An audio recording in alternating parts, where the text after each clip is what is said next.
नाज़रीन, आपने ये तो सुना होगा कि हर इंसान की तकदीर कायनात के तमाम मामलात लौहे महफूज में दर्ज हैं कि कौन इंसान कब पैदा होगा, उसे कब मौत आएगी और दुनिया में उसके हिस्से कितना रिज़्क आएगा। ये सब कुछ लौहे महफूज में लिखा जा चुका है। लेकिन दोस्तों, क्या आप जानते हैं कि ये लौहे महफूज क्या चीज है, ये किस जगह मौजूद है और इसमें क्या कुछ लिखा गया है और ये कब बनाया गया? नाज़रीन, अगर आप इस बारे में नहीं जानते तो हमारी आज की वीडियो इसी मौजू पर बनाई गई है। वीडियो इंतहाई मुफीद मालूमात पर मबनी है, इसलिए वीडियो को आखिर तक जरूर देखिएगा। लौहे महफूज अरबी जबान का लफ्ज है। लौह अरबी में तख्ती को कहते हैं। इसको लौहे महफूज, किताब मुबीन और किताब मकनून भी कहा जाता है। ये किताब छुपी हुई है और शयातीन की पहुंच से बहुत दूर है। इस किताब की हिफाजत अल्लाह ताला के पाक फरिश्ते करते हैं। शयातीन इस किताब तक नहीं पहुंच सकते। लौहे महफूज में जो कुछ लिखा हुआ है वो महफूज है, यानी इसकी हिफाजत की जाती है और इसमें कोई तब्दीली नहीं कर सकता। शैतान वहां पर जा नहीं सकते और ना ही वहां से कोई खबर हासिल कर सकते हैं, क्योंकि इसका पहरा बहुत सख्त है। दोस्तों, रिवायात के मुताबिक लौहे महफूज अल्लाह ताला ने आसमान और जमीन की तख्लीक से 50,000 साल पहले तख्लीक फरमाई थी।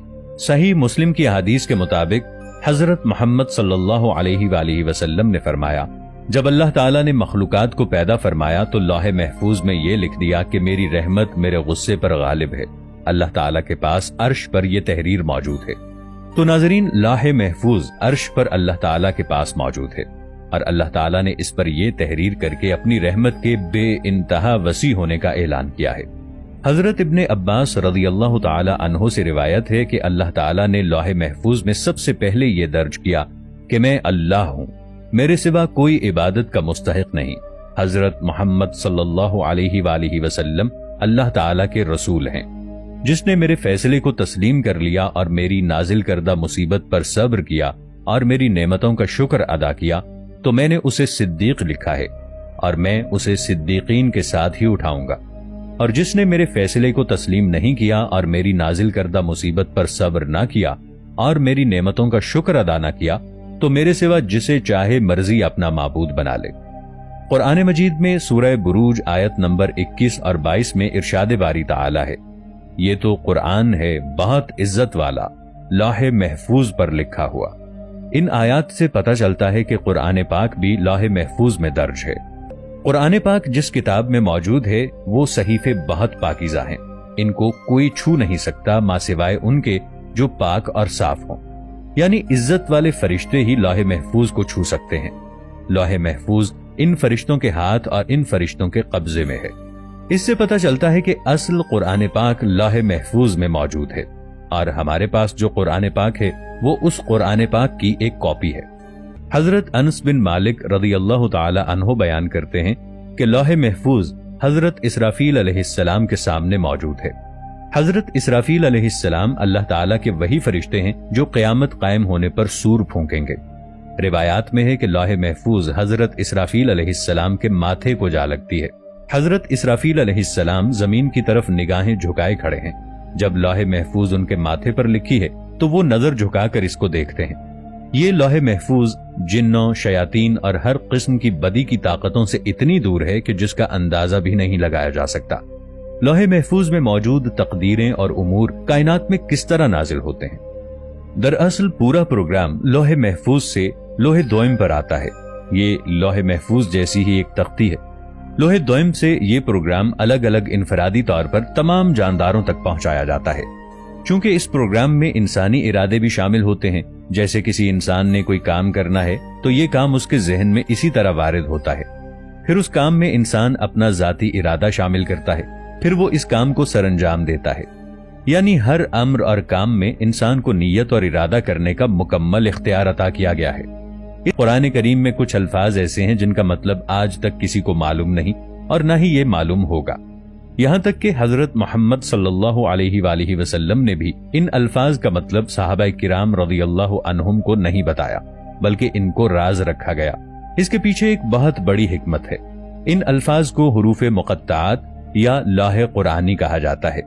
आपने अक्सर देखा ही होगा कि अक्सर घरों की दीवारों पर बरकत के लिए ये लौहे कुरानी लिखे होते हैं। ये अल्लाह और उसके रसूल के दरमियान एक कोड वर्ड है जो दुनिया को नहीं बताया गया।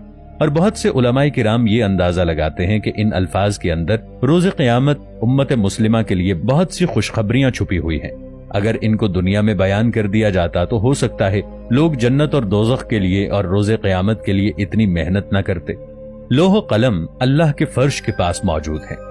دنیا اور کائنات کی کوئی بھی مخلوق اس میں سے کوئی علم چھین نہیں سکتی اور نہ ہی تبدیل کر سکتی ہے۔ تمام آسمانی کتب نازل ہونے سے پہلے اسی لوح محفوظ پر لکھی ہوئی تھی۔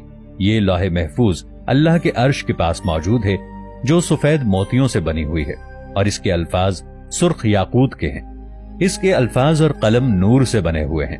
ایک روایت میں ہے کہ اللہ تعالی ہر روز 360 مرتبہ اس پر نظر کرم کرتے ہیں اور کسی کو عزت بخشتے ہیں اور کسی کو آزمائش میں ڈال دیتے ہیں، کسی کو رزق، کسی کو زندگی اور کسی کے لیے موت کا حکم صادر کرتے ہیں۔ اس کی لمبائی آسمان اور زمین کے برابر ہے، جبکہ اس کی چوڑائی مشرق اور مغرب کے برابر ہے۔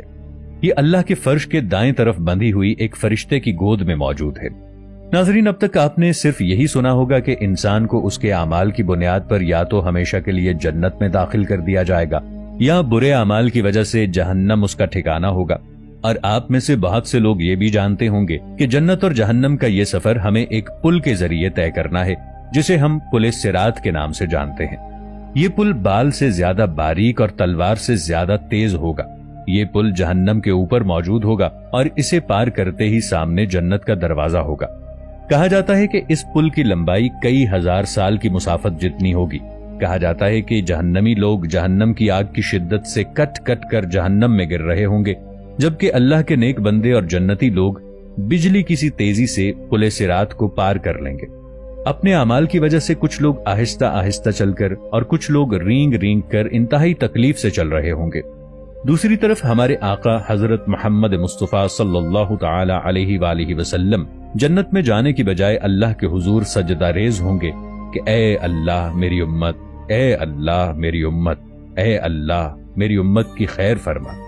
ذرا تصور کیجئے وہ نبی رحمت للعالمین کہ جن کی گود میں کھیلنے والے ان کے نواسوں اور ان کے گھر والوں کو ذبح کر دیا گیا ہو، ان پر تشدد کیا گیا ہو، خود مسلمانوں نے ان پر طرح طرح کی تکالیف ڈھائی ہوں، وہ نبی زیر سجدہ آنسوؤں سے تر اللہ تعالیٰ سے عرض کر رہے ہیں اے اللہ میری امت، اے اللہ میری امت کی خیر کر دے۔ تو اللہ تعالیٰ تمام مسلمانوں کو جنت میں داخل کر دے گا، ماں سوائے ان کے جو خود جنت میں نہ جانا چاہتے ہوں گے، یعنی کفار اور مشرکین۔ دوستو، ہمارے ذہن میں اکثر یہ سوال آتا ہے کہ کیا ہمارے نبی حضرت محمد صلی اللہ علیہ وآلہ وسلم بھی پل صراط کو پار کر کے جنت میں پہنچے ہوں گے؟ کیا تمام انبیاء علیہم السلام کو بھی اسی طرح پل صراط پار کرنا پڑے گا؟ تو دوستو، اس کا جواب ہے جی نہیں، کیونکہ ایک حدیث شریف میں یہ بیان ہوتا ہے کہ اللہ تعالیٰ کے نبی حضرت محمد مصطفیٰ صلی اللہ تعالی علیہ وآلہ وسلم نے ارشاد فرمایا کہ اللہ تعالیٰ حضرت محمد صلی اللہ علیہ وآلہ وسلم کی امت میں سے 4 لاکھ لوگوں کو بغیر حساب و کتاب کے جنت میں داخل کرے گا۔ اب اس حدیث مبارکہ سے یہ ظاہر ہوتا ہے کہ حضرت محمد صلی اللہ علیہ وآلہ وسلم اور آپ کی امت میں سے تمام شہداء، آپ کے اہل بیت اور آپ صلی اللہ علیہ وآلہ وسلم کی تمام ازواج مطہرات اور اللہ تعالیٰ کے نیک بندے 4 لاکھ لوگوں میں شامل ہوں گے، جنہیں بنا کسی امتحان سے گزارے پل صراط سے پار کروا کے جنت کے دروازے تک پہنچا دیا جائے گا۔ پل صراط کے متعلق ایک بات یہ بھی ہے کہ یہ پل انتہائی اندھیرے میں واقع ہوگا۔ یہ جنت اور جہنم کے درمیان پہلے سے موجود نہیں ہوگا، بلکہ اسے اسی وقت لا کر رکھا جائے گا۔ جہنمی لوگ اپنے رشتہ داروں کو پل صراط کے اوپر سے کٹ کٹ کر اور تڑپ تڑپ کر گرتا ہوا اور مرتا ہوا دیکھیں گے، مگر کسی بھی شخص کو سوائے اپنی جان بچانے کے کسی دوسرے شخص کی کوئی پرواہ نہیں ہوگی۔ اللہ تعالیٰ سے یہی دعا ہے کہ اللہ تعالیٰ ہمیں پل صراط سے بآسانی گزرنے کی توفیق عطا فرمائے اور لوح محفوظ میں ہماری یہ تقدیر لکھی جا چکی ہو کہ ہم جنت میں اپنے پیارے نبی حضرت محمد صلی اللہ علیہ وآلہ وسلم کے ساتھ ہوں۔ آمین۔